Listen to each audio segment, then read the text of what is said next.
چې هیڅکله د یو امیګریشن یا د یو کډوالۍ ادارې لخوا نه چا پسې په دې ډول زنګ نه وهل کېږي، ځکه که چېرته ته د مهاجرت لپاره یا د کډوالۍ لپاره ته کوم کیس لرې او هغه پروسس کېږي او د هغې لپاره د پیسو د ورکړې خبره وي، نو هغه خپل یو منظم پلان هغې دپاره لري او هغه په هماغه طریقه باندې ترسره کېږي.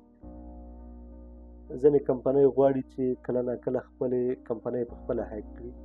هغوی ځینې هیکرانو سره خبره کوي او هغوی ته دا اجازه ورکوي تر څو هغوی د دوی کمپنۍ هیک کړي.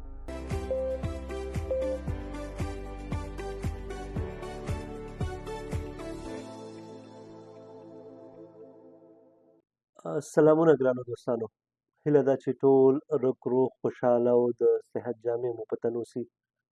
ګرانو دوستانو، الله دې وکړي چې زموږ دغه خپرونې ستاسې د خوښۍ وړ وګرځي. موږ تل هڅه کړې ده چې ځینې داسې موضوعات تاسې ته راواخلو چې هغه زموږ او ستاسې په ژوند کې پیښېدونکي مسایل وي، تر څو هغه ملګري او دوستان چې د دغې موضوعاتو سره اشنایي نه لري ورسره اشنا شي او ګټه ترې واخلي. ګرانو دوستانو، نن په یوه ډېرې مهمې موضوع سره خبرې کوو چې هغه سکیم چې دلته ورسره موږ او تاسې ډېر زیات مخ کېږو. حتی زه چې په شروع کې کله د امریکا متحده ایالاتو ته راغلم نو زه هم په دې مسایلو نه پوهېدم.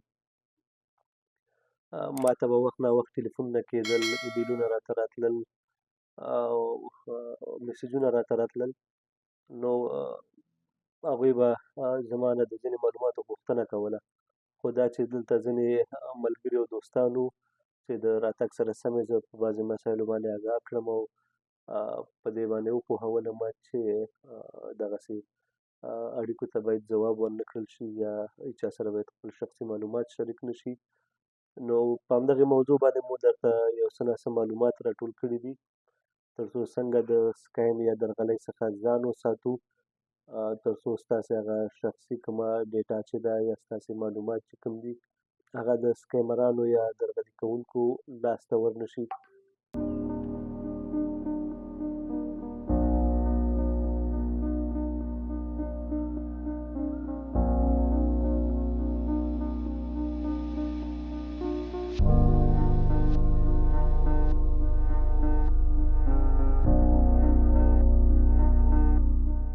نو درنو لیدونکو،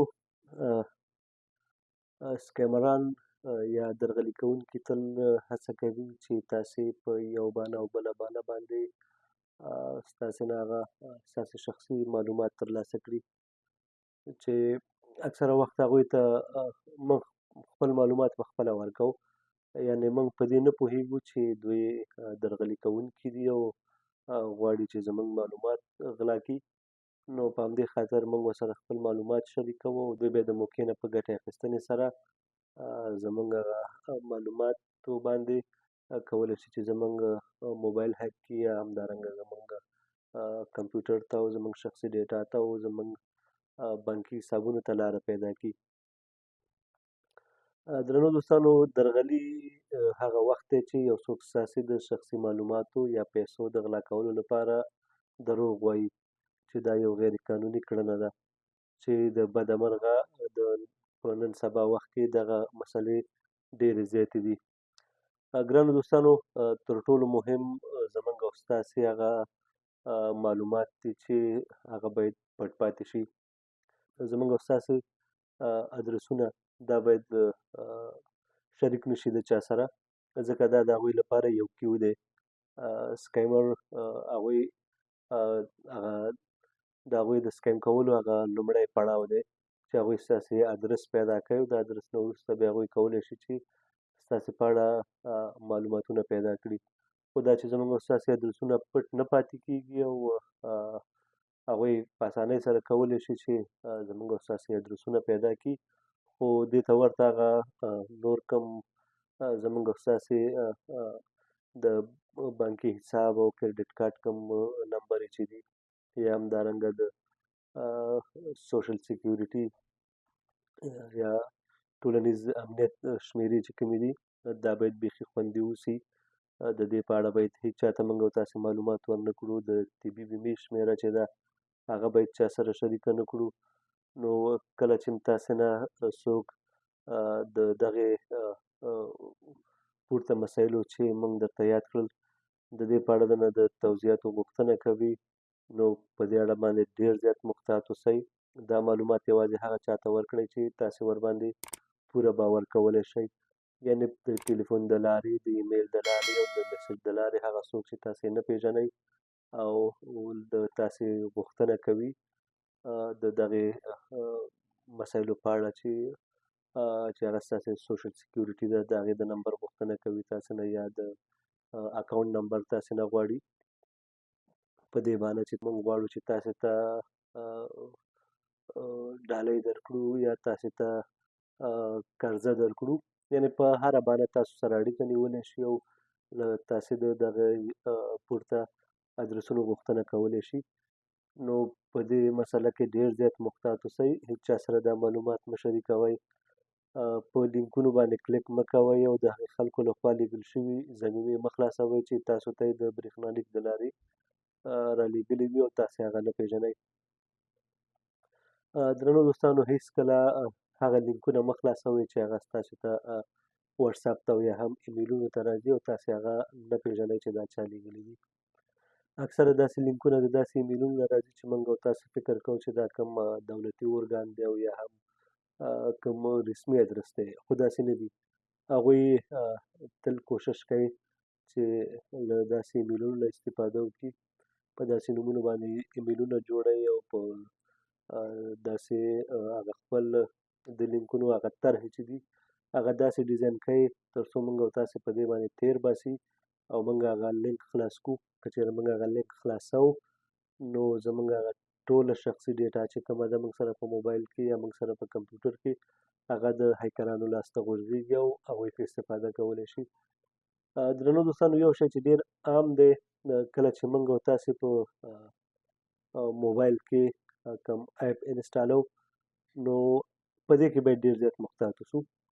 ځکه شخصا دا زه هم کله چې زه کوم اپ انسټالوم نو زه یوازې کله چې هغه انسټالوم نو نیکسټ موږ او تاسې ټول هم داسې یو. یعنې ډېر کم خلک به داسې چې هغوی په دې مسایلو کې ډېر پوهېږي او هغوی وګوري چې دا مانه څه غواړي، د هغې نه وروسته هغه به یې ورته هر څه الو کړي. خو موږ یوازې د پخوا نه همدا دغه کړي چې کله موږ په موبایل کې کوم اپ انسټالوو نو یوازې په هغه نیکسټ او بیا په نیکسټ باندې کلیک کوو تر څو هغه د اپ د انسټالولو هغه کومه پروسه چې ده هغه مخته لاړه شي. خو په دې کې محتاط اوسئ. کله چې تاسې کوم اپ انسټالوئ تاسې مخکې له دې نه چې هغه نیکسټ کوئ تاسې ولولئ. هغوی درته هلته خپل هغه معلومات اچولي، تاسې هغه ولولئ. بعد د هغې نه تاسې کولی شئ چې مخته لاړ شئ او هغه سافټویر انسټال کړئ. نو دې ته ډېر زیات فکر وکړئ او هغه لینکونه چې ما یې مخکې یادونه وکړه هغه لینکونه چې اکثره موږ او تاسې ته د واتساپ د لارې یا د جیمیل د لارې یا د مسنجر د لارې یا د نورو برېښنایي ادرسونو د لارې راځي، نو کله چې تاسې هغه لینک خلاص کړئ هغوی بیا له تاسې ځینې نور معلومات غواړي. البته هغه ډیزاین یې داسې جوړ کړی وي، هغه موضوع یې داسې انتخاب کړي وي چې تاسې دې ته وهڅوي چې تاسې دغه لینک خلاص کړئ او تاسې دې کې مخکې لاړ شئ. ډیټا په برخه کې د اکسس غواړي، تاسو چې کله ورته هغه الاو کړو نو ستاسې مکمله ډیټا هیک شوه او دا د هیکرانو لاسته وغورځېدله. نو هیڅکله داسې لینکونه مه خلاصوئ چې هغه تاسې ته د یو اشنا او د یو معلوم ادرس نه وي راغلي.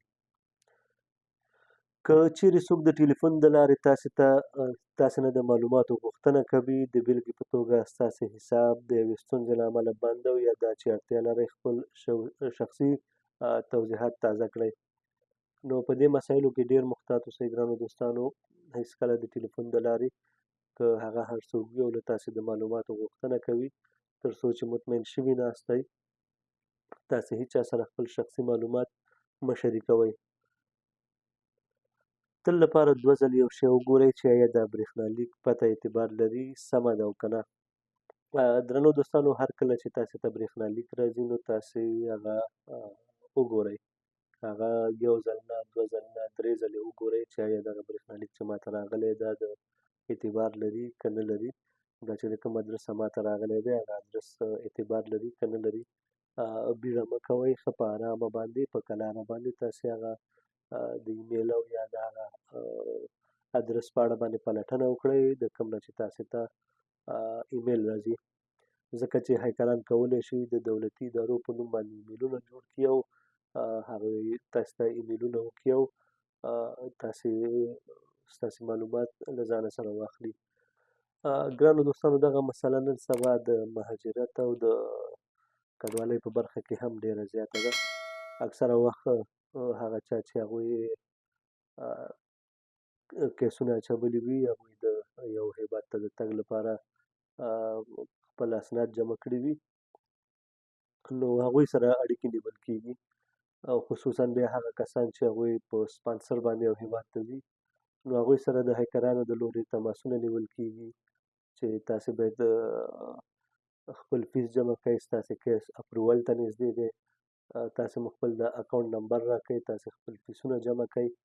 نو هغوی په مختلفو نومونو درته زنګونه وهي او له تاسې د پیسو غوښتنه کوي چې هیڅکله د یو امیګریشن یا د یو کډوالۍ ادارې لخوا نه چا پسې په دې ډول زنګ نه وهل کېږي.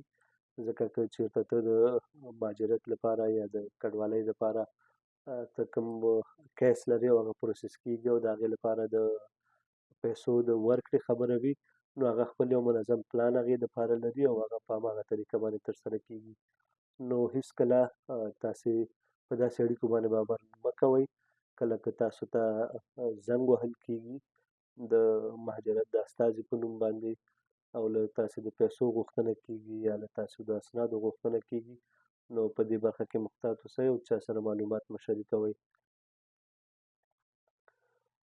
اکثره وخت ګرانو دوستانو ټلیفونونه کېږي او ادعا کوي چې تاسې ځینې انعامات ګټلي دي او د هغې لپاره ستاسې د شخصي معلوماتو غوښتنه کوي چې دغې مسله کې بیا زموږ هغه مشران چې د هغوی عمرونه لږ زیات دي او یا هغه ځوانان چې د هغوی عمرونه بیخي کم دي نو هغوی په دې مسله کې ډېر ژر دوکه کېږي او هغوی خپل شخصي معلومات شریکوي. کله چې ورسره تماس ونیولی شي چې تاسې انعامات ګټلي دي او زموږ کمپنۍ غواړي چې هغه انعامات تاسې ته درکړي، د دې لپاره باید تاسې لاندیني هغه کم معلومات چې دي هغه موږ سره شریک کړي. نو هلته تاسې نه هغوی په لومړي سر کې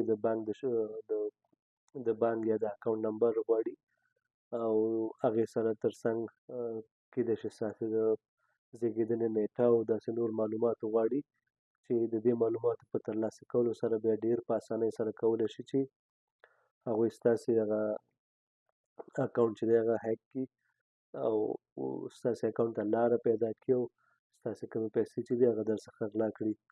نو ګرانو دوستانو ستاسې شخصي معلومات مهم دي. ستاسې د ټولنیز امنیت شمیره، ستاسو د بانک حساب او کریډټ کارت شمیره او ستاسې د موټر چلولو جواز یا د دولت پیژندنې شمیره دا نو همیشه له ځان سره سنبال وساتئ، هېچ چا ته یې مه ورکوئ. ځینې هیکران ستاسې د شخصي معلوماتو د ترلاسه کولو لپاره تاسو د ټلیفون په واسطه زنګ وهي. بیا دغه هیکران چې دي کولی شي ستاسې معلومات واخلي او ستاسې کریډټ کارتونه او بانکي حسابونه وکاروي او یا هم ستاسې په معلوماتو باندې نوی کریډټ کارت پرانیزي. نو یو رښتینی بانک یا د کریډټ کارت شرکت به هېڅکله تاسو نو یو رښتینی بانک او یا هم د کریډټ کارت شرکت به هېڅکله تاسو ته ټلیفون ونه کړي او ستاسې د ټولنیز امنیت یا بانکي حساب شمیره به ونه غواړي. نو هېڅکله یو رښتینی بانک نه کوي چې تاسې ته ټلیفون وکړي، تاسې نه د ټلیفون د لارې ستاسې د امنیت یا د سوشل سیکیورټي شمیره واخلي او یا هم ستاسې نه ستاسې د کریډټ کارت هغه کوم اکاونټ نمبر چې دی هغه وغواړي.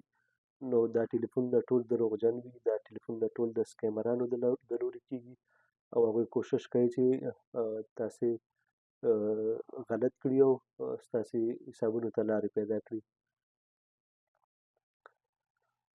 ګرانو دوستانو ځینې وختونو کې تاسو ته زنګ وهل کېږي او تاسو ته په دې اړه تاسو سره خبرې کوي چې زموږ اداره غواړي چې تاسو ته د کور اخیستلو لپاره قرضه درکړي.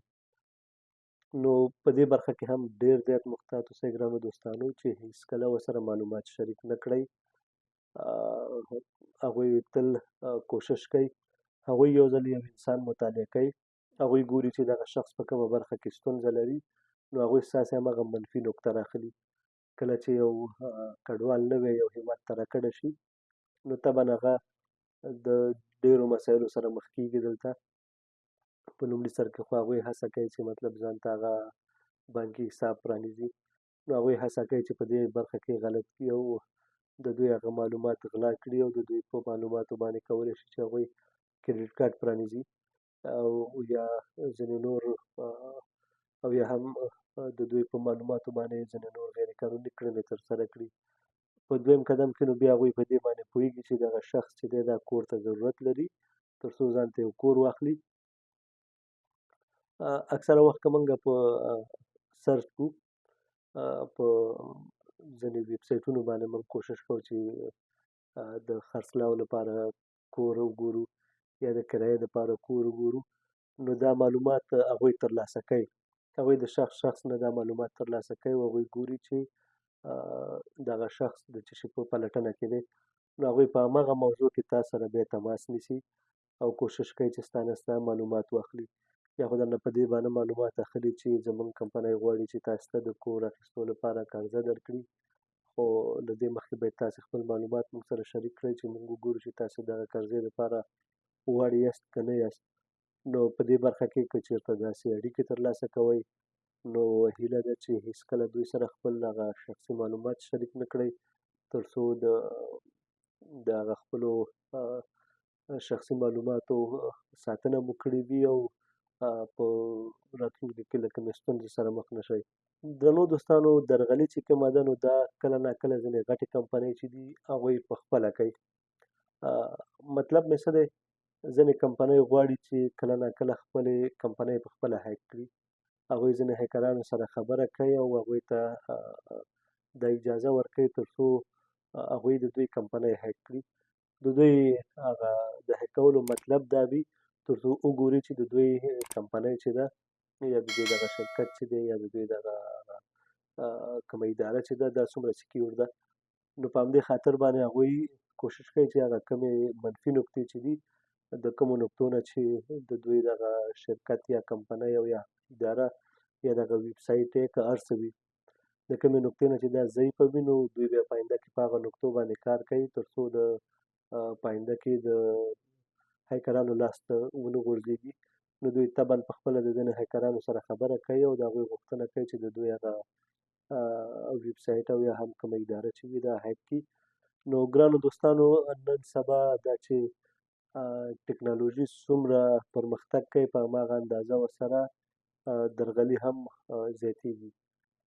نو تل هڅه وکړئ چې خپل ټول حسابونه، خپل هغه ټلیفون او خپل کمپیوټر، خپل ایمیلونه، خپل د رسنیو ادرسونه دا ټول محفوظ وساتئ او هېڅکله د نابلده کسانو اړیکو باندې باور مه کوئ. هېڅکله د نابلده کسانو له لورې راغلي پیغامونو ته ځواب مه وایئ. راغلي ایمیلونه مه خلاصوئ، د هغوی د لورې راغلي لینکونه باندې کلیک مه کوئ تر څو ستاسې هغه شخصي کوم معلومات چې دي هغه د چا لاس ته ونه غورځېږي او په آینده کې تاسو ته کوم ستونزه جوړه نه شي.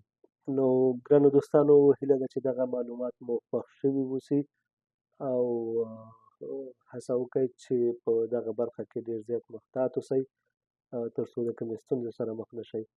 نو تر بیا چې ستاسې په درانه خدمت کې د یو بلې موضوع سره حاضرېږم تر هغې درنه اجازت غواړم ګرانو دوستانو. الله مو مل شه، د خدای په امان.